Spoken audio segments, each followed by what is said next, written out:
the sweet perfume of the mountain grass I rolled down. I was younger then.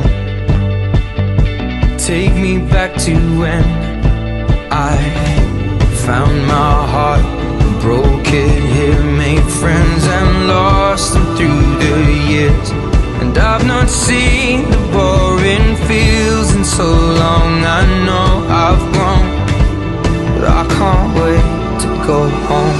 I'm on my way, driving at 90 down those. Assalamualaikum warahmatullahi wabarakatuh. Salam sehat dan salam sejahtera untuk kita semua. Perkenalkan, saya Eni Sulastri, SSTM Kep, NIDN 40018801. Saya merupakan salah satu dosen Poltekkes Kemenkes Surakarta, jurusan Kebidanan, program studi Diploma 4 Kebidanan. Sebagai seorang dosen, saya mempunyai kewajiban Tridharma perguruan tinggi yang meliputi pengajaran, penelitian, dan pengabdian kepada masyarakat. Video ini dibuat dalam rangka memenuhi salah satu syarat sertifikasi dosen saya dalam pernyataan diri dosen dalam unjuk kerja Tridharma perguruan tinggi, khususnya dalam unsur pengajaran. Salah satu mata kuliah yang saya ampu di jurusan kebidanan adalah mata kuliah asuhan kebidanan neonatus, bayi, balita, dan anak prasekolah. Mata kuliah ini merupakan mata kuliah wajib yang berada di semester 3 dengan bobot SKS 3 SKS yang terdiri dari 1 teori dan 2 SKS praktek. Mata kuliah ini memberikan kemampuan kepada mahasiswa tentang asuhan kebidanan bayi baru lahir, neonatus, bayi dan balita, pengkajian data subjektif, pemeriksaan fisik bayi baru lahir, memberikan asuhan sesuai dengan kebutuhan, serta memperhatikan prinsip pencegahan infeksi. Adapun capaian pembelajaran mata kuliah ini antara lain mahasiswa mampu menjelaskan konsep asuhan bayi baru lahir, neonatus, bayi, dan anak balita, mampu melakukan asuhan pada bayi baru lahir, neonatus, bayi, dan balita, dan anak prasekolah, memberikan stimulasi maupun pemeriksaan tumbuh kembang bayi, balita, dan anak prasekolah, mampu melakukan imunisasi pada neonatus dan pelaporan KIPI, mampu melakukan penyuluhan pada orang tua tentang asuhan neonatus, bayi, dan balita, mampu melaksanakan sistem rujukan dan tata laksana awal kegawat daruratan, serta mahasiswa mampu mempraktekkan pendokumentasian asuhan.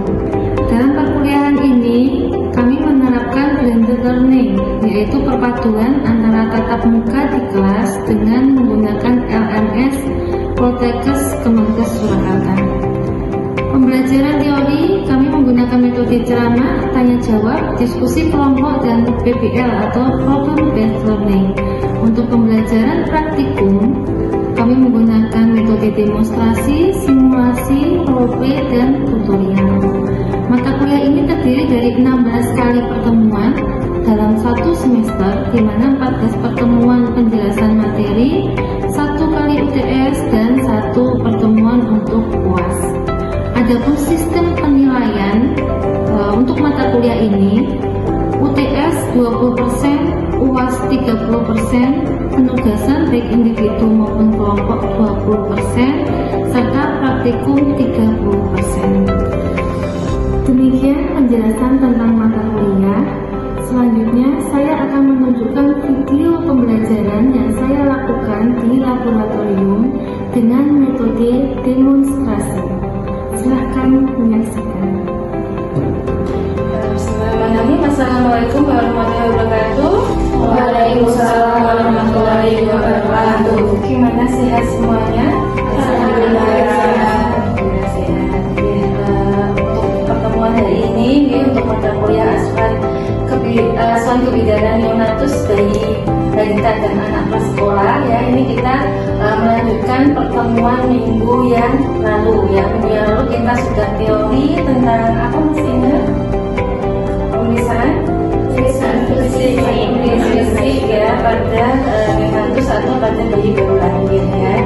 Nah, untuk pertemuan hari ini nanti kita akan sama-sama belajar untuk praktikumnya ya. Untuk praktikumnya nanti saya demonstrasi bagaimana cara pemeriksaan fisik pada neonatus atau pada bayi baru lahir. Nah, sebelum kita mulai pembelajaran untuk hari ini ya, kita awali dengan berdoa terlebih dahulu agar pembelajaran hari ini bisa berjalan lancar dan barokah. Monggo berdoa bersama.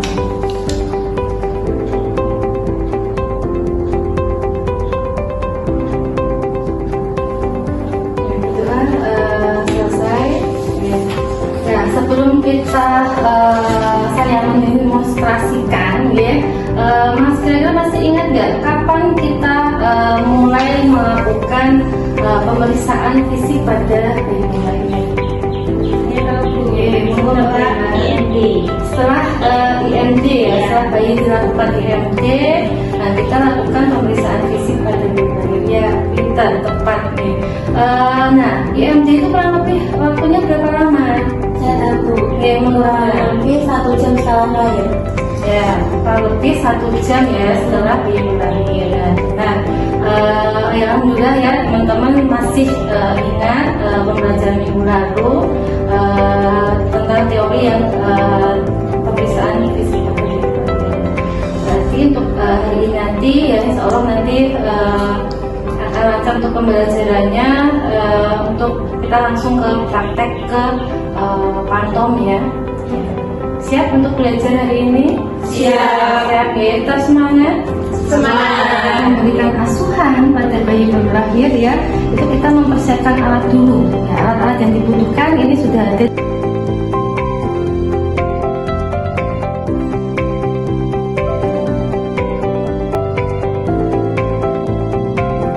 Memakai Ibu, mohon maaf permisi Bu ya, ini alhamdulillah IMD-nya sudah berhasil ya Bu ya, bayinya sudah berhasil untuk menemukan puting Ibu ya. Ini mohon izin Ibu ya, saya ambil bayinya terlebih dahulu untuk dilakukan pemeriksaan ya Bu ya.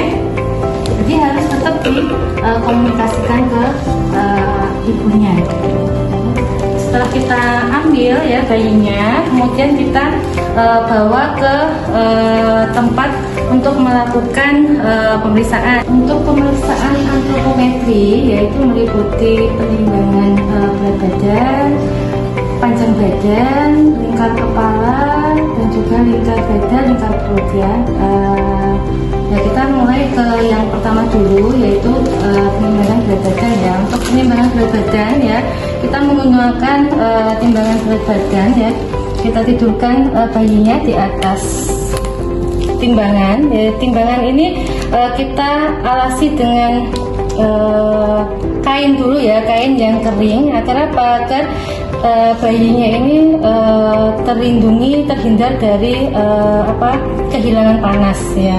Jadi setelah kita pasang kainnya, kemudian kita atur timbangannya ke posisi 0 gitu. Kemudian kita taruh bayinya, baru kita lihat berat badannya. Nah di sini timbangan menunjukkan 3 kilogram. Nah, berat badan bayi lahir normalnya berapa? 2.500 gram sampai 4.000 gram ya. Jadi bayinya ini nanti normal ya, karena 3.000 gram ya atau 3 kilo ya. Nah, setelah kita melakukan penimbangan berat badan ya, kita ukur panjang badan bayi ya. Jadi mengukur panjang badan ya, itu perhatikan juga prinsipnya ya. Jadi kepala ini yang ditaruh di yang dia tidak bisa digeser ya, ini papannya ini. Jadi kita paskan ya, ini kepalanya mepet ya. Kemudian lututnya ini kita luruskan ya, kemudian di tumitnya ya, ini kita hadapkan ke bawah, kemudian kita atur dia sampai di berapa di ukuran berapa ya. Kalau sini nampak terlihat berapa senti? 48 cm ya, 48 cm. Masih ingat normalnya berapa? Masih di atas 45. Di atas 45 ya. Ini berarti bajunya ini tingginya normal ya.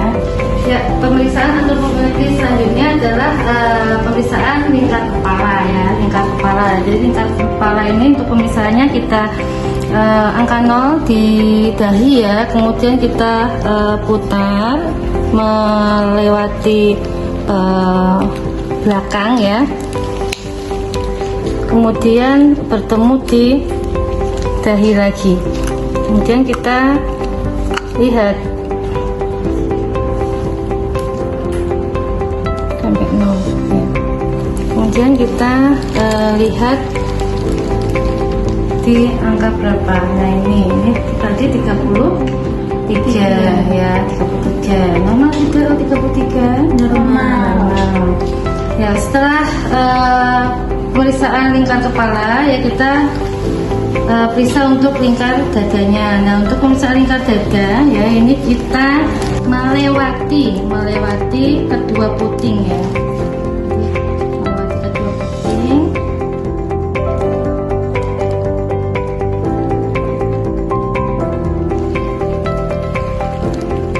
Kita lihat hasilnya.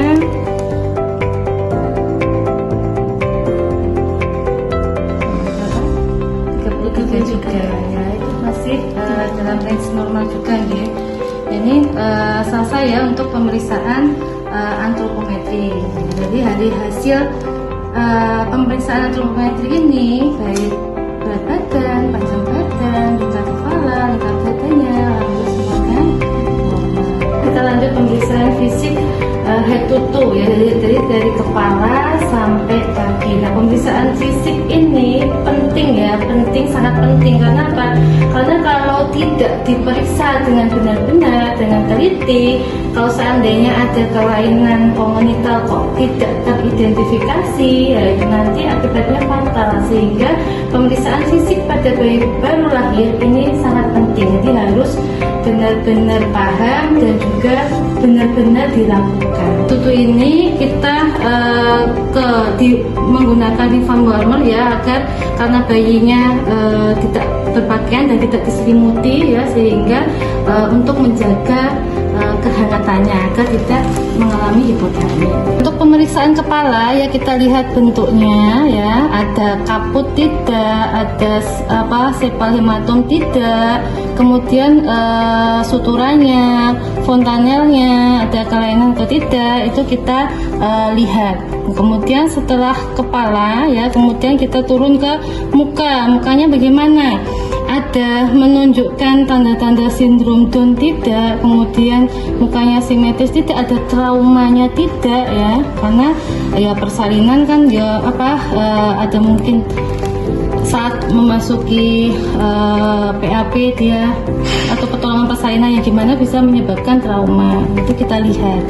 Kemudian setelah itu kita lihat matanya ya, matanya terbuka tidak ya, atau mungkin dia masih tertutup rapat tidaknya, kemudian sekretnya ada tidak. Jadi kalau ada sekret ya, itu kita pakai kapas, bisa pakai kapas, kita bersihkan ya, kita bersihkan matanya gitu.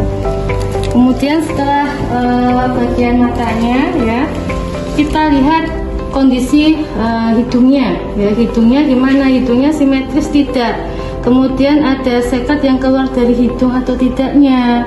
Dan juga yang penting pada hidung itu adalah ada cuping hidung tidak, hidung yang dia kembang kempis ya. Jadi kalau dia ada menunjukkan hidungnya itu kembang kempis, yaitu berarti ada permasalahan dalam pernafasannya gitu. Setelah hidung ya, kita lihat mulutnya. Nah, di mulut ini kita lihat simetris tidak, kemudian dalam biopalatus isis atau tidak ya. Kalau labiokisis itu berarti dia bibirnya ini dia pecah gitu ya, maksudnya tidak utuh itu dari bibirnya. Tapi kalau untuk pemeriksaan palatoplisisnya, jadi saat bayi itu dia nangis, itu kita lihat, coba lihat langit-langitnya utuh tidak. Kalau langit-langitnya terbelah, berarti itu adanya labiopalatolisis ya, palato langit-langitnya. Kemudian setelah pemeriksaan mulutnya ya, kita lihat telinganya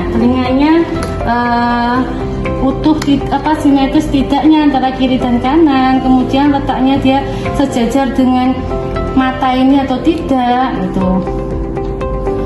Setelah telinga ya, kita lihat juga lehernya ya, lehernya dia bisa bergerak aktif atau tidak. Jadi leher ini juga kalau pada sindrom Down juga dia akan terlihat ya pada bayi baru lahir ini. Setelah leher ya, kita cek juga klavikulanya. Nah, klavikula ini kita cek ya, ada fraktur klavikula tidak. Setelah klavikula ya, kita turun ke bawah ya, ke ekstremitasnya. Kita lihat juga lehernya ya, lehernya dia bisa bergerak aktif atau tidak. Jadi leher ini juga kalau pada sindrom Down juga dia akan terlihat ya pada bayi baru lahir ini.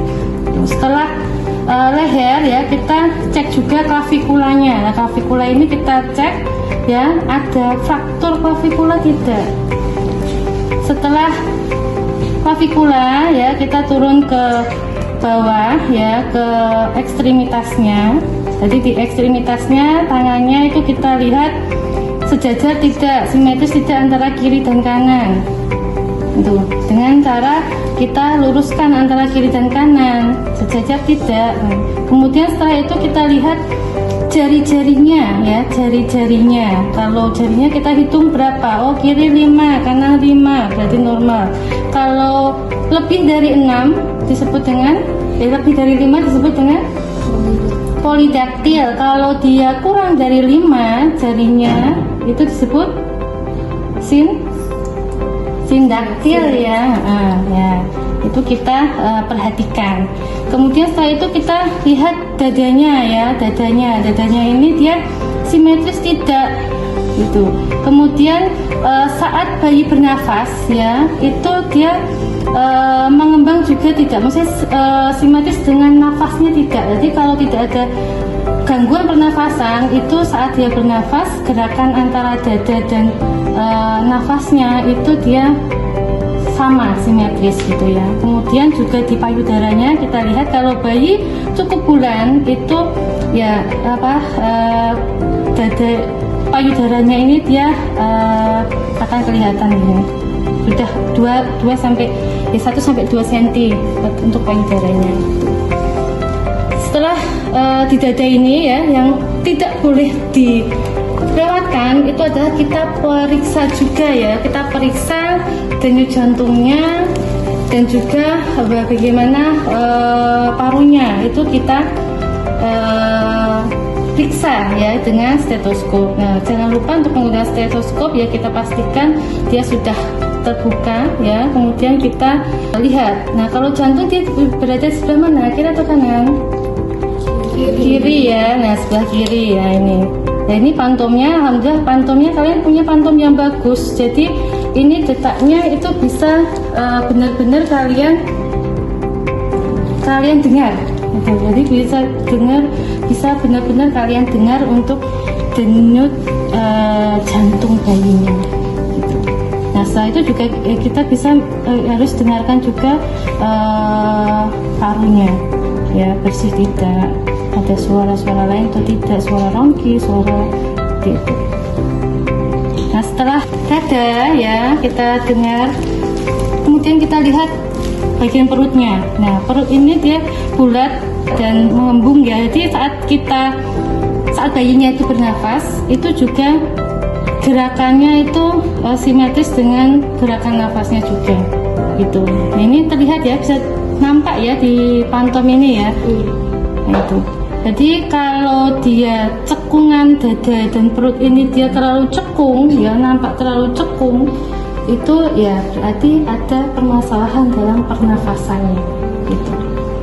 Kemudian setelah kita lihat bentuknya perutnya ya, kita juga lihat apa namanya ini, pusar bayi ya, pusar bayi ini ya, karena pada bayi yang baru lahir dia belum puput ya, belum terlepas tali pusatnya, sehingga kita harus perhatikan juga ada perdarahan tali pusatnya tidak ya, itu perlu diperhatikan. Kemudian setelah itu kita lihat ekstremitas bawah ya, kaki. Nah, kaki ini kita juga luruskan ya, kita lihat simetris tidak ya, panjang kiri dan kanan itu sama atau tidak. Kemudian jari-jari kaki kiri dan kanan juga dilihat, dihitung, oh 5 sama 5, oh berarti normal ya. Nah, kemudian ekstremitasnya, pada contoh pantum ini ya, ini jenis kelaminnya laki-laki ya. Kalau laki-laki itu apa yang perlu kita perhatikan, perlu kita periksa. Yang pertama adalah lubang kencingnya ya, namanya apa? Penisnya ya. Penisnya itu dia lubangnya itu di ujung, di tengah ya. Jadi kadang ada yang dia di pinggir ya. Kalau normalnya itu ya di tengahnya. Kemudian selain penis itu ada testis berapa normalnya? 2. Nah, 2, testisnya 2, ini sudah turun ya, turun di skrotum ya, ini namanya ya skrotum. Nah, itu kita juga lihat gitu. Jadi sudah turun dua-duanya. Setelah ekstremitas ya, kemudian kita periksa apa namanya sini, tulang punggung ya, atau tulang belakangnya ya. Tulang belakangnya kita tengkurapkan atau kita miringkan bayinya ya, kita lihat bagaimana tulang punggungnya ya, normal tidak. Jadi kadang ada yang dia apa namanya, ada benjolan gini ya, itu apa, spina bifida, itu merupakan kelainan juga ya, itu perlu diperhatikan gitu. Kemudian setelah itu di selain ekstremitas yang ini tadi juga kita lihat anusnya ya, anusnya dia ada lubang anusnya tidak. Nah, untuk memastikan anusnya ini ada lubangnya tapi dia nyambung ke saluran pencernaan tidaknya, itu kita bisa mengevaluasinya ketika bayi sudah BAB ya. Kalau bayinya dalam waktu 2-3 hari itu BAB ya, berarti anusnya normal ya, pencernaan normal gitu. Kemudian adalah kita lihat kulitnya ya, warna kulitnya ya, normalnya adalah kemerahan ya, kemudian verniknya bagaimana, lanugonya bagaimana, itu juga kita lihat. Itu tadi ya, itu ada lagi pemeriksaan refleks ya. Jadi pada bayi baru lahir itu kita juga perlu memeriksa refleksnya, yaitu refleks antara lain refleks Moro ya. Refleks Moro itu adalah saat kita kejutkan bayi dengan suara yang keras ini atau tepukan sini, itu bayinya dia akan memberikan refleks kaget seperti memeluk gitu ya, karena ini pantom ya, jadi bisa untuk mempraktekkan ya, itu adalah refleks Moro. Kemudian setelah itu ada lagi refleks rutin. Nah, refleks rutin itu saat kita melihat, kita menyentuh bagian pipi bayi akan menoleh ke arah sentuhan ya. Kemudian ada refleks rutin saking, nah itu bisa dilihat saat bayi itu menyusu. Nanti kita sudah praktek ya, nanti yang belum sempat coba, silahkan nanti untuk melakukan praktikum mandiri ya di lab. Silahkan nanti bisa satu melakukan, kemudian satunya nanti menilai. Nanti ini ada daftar pilih untuk penilaiannya, jadi nanti silakan dua orang gitu ya, satu melakukan, satu menilai di lembar teknisnya, kemudian bertanya. Nanti hasilnya nanti silakan bisa diupload di Soleta ya, nanti untuk hasil dari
sekian video pembelajaran dari saya. Semoga video ini dapat bermanfaat. Akhirul kata, wassalamualaikum warahmatullahi wabarakatuh.